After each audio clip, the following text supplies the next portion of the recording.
Hi, my name is Krista McCourtie, and I teach sixth grade math, and we're going to be showing you today a unit over integers. So these are the Common Core state standards for the integer unit. We cover, in the number sense, 5, 6, 7, and 8. And the main prescriptive design theory that you will see in and out of this unit is Hunter's direct instruction model. And in this direct instruction model, there are 7 steps, which are explained here. But it's a very basic way of just making sure that students understand what they're doing. And it's really a lot of guided practice and independent practice and checking for understanding and ending with a closure activity. One other prescription that you will find in this unit is the flipped classroom model. And in the flipped classroom model, basically what this is for homework one night, I will assign students a demonstration video.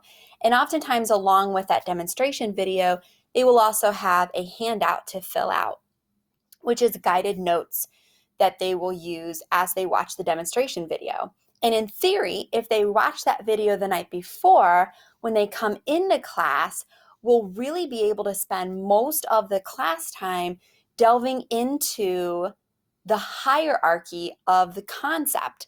I really loved this visual because it shows you in a flipped model, which is what you'll see here on the right, those very basic levels of Bloom's taxonomy, the lower levels, if you will, are addressed outside of class without the teacher. But once you're in class, you can really utilize that teacher as more of a coach, and you can get into a lot more higher level concepts within the concept that's being presented. So you'll see this really in the latter half of the unit. So we'll get right into it. On the first day of the unit, we are working on understanding integers in the real world. So as students come in, they're going to get onto a Padlet where they will kind of be presented with a variety of different real world integers like football and sea level and elevation. And they'll be able to just give their feedback on where they've seen these numbers. Do they have any prior knowledge of them? And it's really just a starting point, a launching point for us as we discuss. From there, really according to Hunter's model, we really want to make sure that the objectives are clearly stated. So here is an example of the handout that I would provide for students, really that overlies the entire unit. And it's in the form of I can statements, which is our learning targets. You know, what's our focus for today? What do we want to accomplish over the next maybe several days according to this concept? So this would actually be something I would give to the students as a paper copy. Additionally, it'll be made available as an online source as well. But we would together state the I can statements so they understand what our focus is for the day. And then what we would do is we would take some notes together. How are integers used in the real world? What represents a negative number? What represents a positive integer?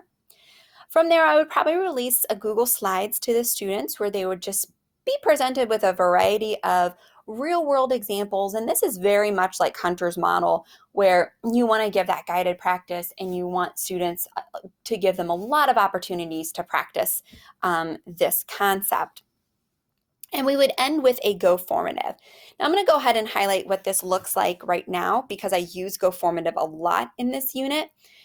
Go Formative allows me to, and because I don't have students, I can't really create one right now, but these are just really quick example questions that I could type in and I could really fast review responses, and it can show you how many of your students got it, how many of your students did not get it. It is a fantastic tool that I use a lot for entrance and exit tickets to give me very, very quick feedback. So day 2, we actually have the same objective as we did in day 1. It's a continuation. So really we're looking to see that students now can use those positive and negative numbers with about a 90% accuracy to represent quantities in the real world.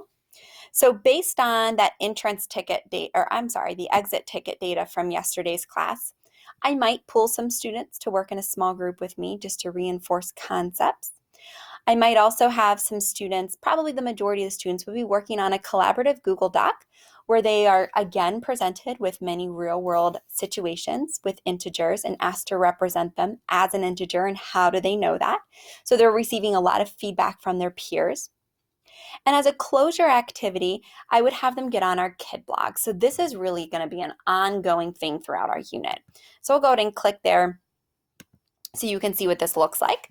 So this would be an example of the kid blogs for the integer unit.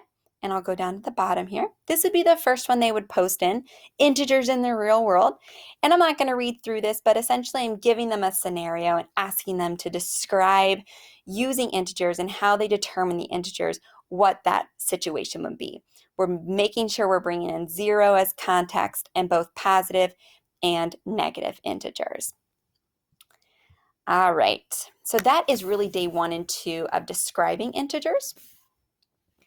As we move into day 3, our topic is rational numbers on number lines. And really the goal here, the objective is to have students be able to place both positive and negative integers on a number line. And we're going to make sure they can do that through a Google drawing.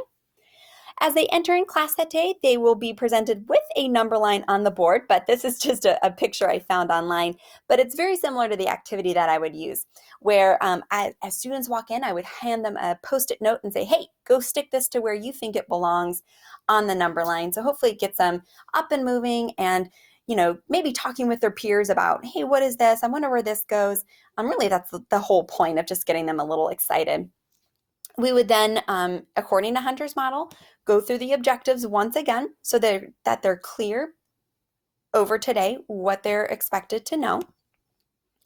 From that point, we would again do that whole group instruction where I'm modeling, I'm delivering the information to them. We're also doing a lot of guided practice together where we're working on how to order different types of rational numbers on number lines. From that point, I usually like to give students a variety of different choices as to how they'd like to show what they know, and really their independent practice doesn't always look the same. So I have a quizzes.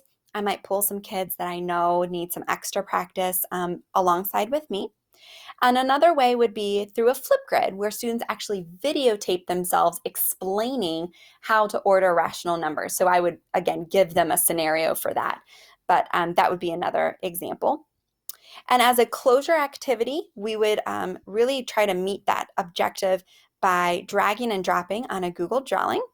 So I'll just show you real quick what that looks like. So students would receive this, and of course that wouldn't be there. So I'll go ahead and move that guy.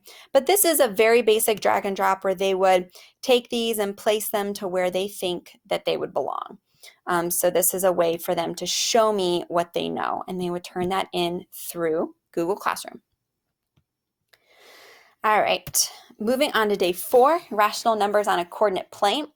So my hook or my anticipatory set, according to Hunter's, you should always have that at the beginning, would be to have something like this drawn on the board. And I just kind of drew this myself, but it is like a target. And I might give students example coordinates, or I might say, hey, what would be an example of a coordinate that would fall in the red? Or what would be an example of a coordinate that would fall somewhere in the white?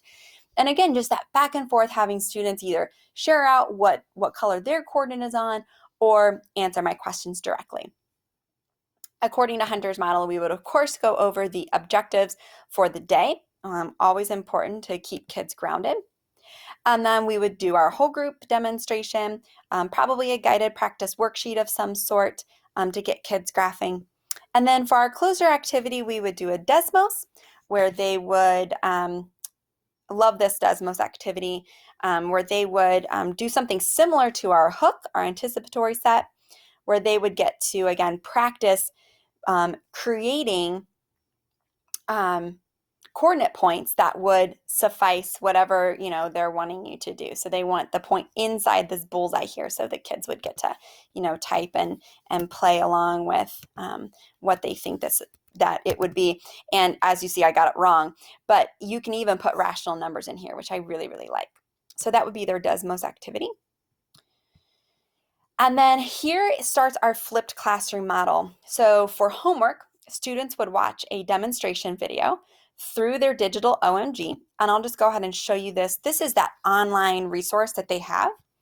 throughout the unit. So this is our integer unit. They've got the I can statements in there, but this is where I would want them to go. I'd want them to click on absolute value, and they would actually click on this. This is a screencast video of me telling them what absolute value is.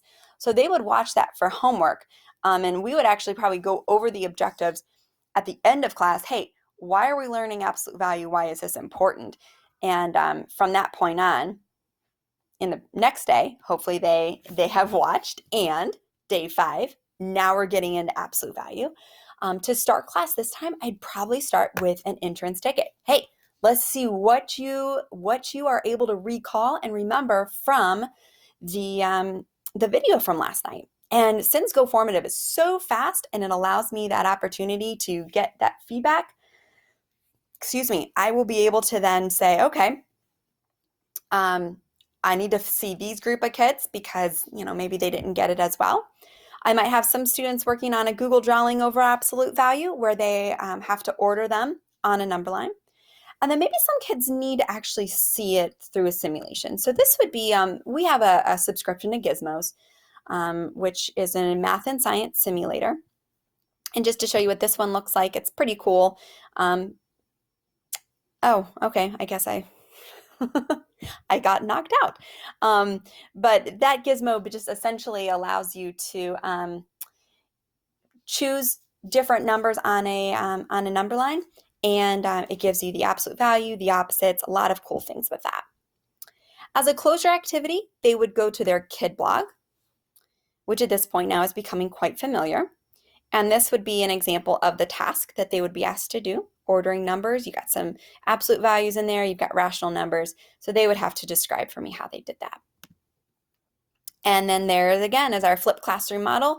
They go to that digital OMG, and this time I want to show you the handout that I'd be giving them. So they would receive a paper copy of this, and as they're watching the video, they would be filling this in. So I'm actually on the video going over these exact examples, and then the students are then filling this out as they go along. So they would actually bring this to class the next day. Day 6, hey, we're getting into that line distance using absolute value. Because we had a flipped classroom, I would start with an entrance ticket, and based on the results, it looks very, very similar to the previous day where, hey, I'm either working with a group of students, maybe I've got some students developing this skill using video and their voices, and then other groups might start with a Google Slides error analysis where I actually put a mistake in there and the kids have to collaborate together and talk about what happened. Now, eventually I would like them to get through both of these activities. So again, it's a very fluid movement of the class. Students can choose what they would like to do. After they've had a chance to rotate through them, I would like to provide them with a Google form so that I can see what they're actually grasping from this content. So that would be our exit ticket. And then on the last day of this unit, students, we're continuing with this objective. Again, I really want them to do this with 100% accuracy, using absolute value to figure out line distance of vertical and horizontal lines through KidBlog. So based on the results from yesterday's Google form, I might pull again a small group for students who still need assistance. But really, I would like students to start on that closure activity with KidBlog. So this will be the last blog entrance, and it is here, so you can see it, horizontal and vertical line distance. So I give students 2 sets of points, this one being a horizontal and then CD being vertical, and they would have to actually tell me how to find line distance using absolute value, which is the important concept there. And then as way to wrap up and review, once students have finished that KidBlog post, we're going to begin our review over the unit. And I really like to use Edulastic, which is a fantastic tool which allows me to pull questions directly linked to the Common Core state standards. And they're really formulated very much around the state test format. So it's a great platform and allows me to select questions to practice for the unit. And students will be getting ready for their summative test, which will kind of pull questions from all of these topics. I appreciate your time and thank you for listening to my unit over integers.